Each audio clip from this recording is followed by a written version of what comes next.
Orendainen, 200 biztanleko herrian zabor bilketa bereiztua etxolatan antolatua dago.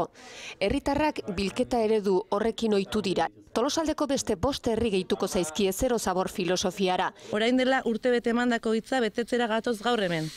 Gauden 5 herriak, Bilabona, Zizurkil, Anoeta, Irura eta Alegik atezateko bilketa sistema jarriko dugu gure herrietan. Oso argi dugulako bidea hau dela eta esperientziak erakutsi duelako sektore ezberdinek, gizarteko sektore ezberdinek esperientzia martxan jarri eta gero ongi erantzuten dutela.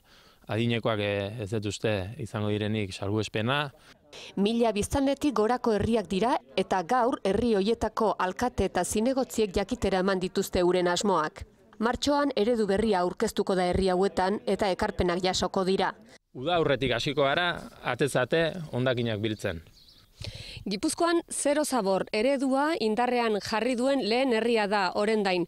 4 hilabete daramatzate eredu honekin eta bertakoak diote zaborraren 95% birziklatzen dutela.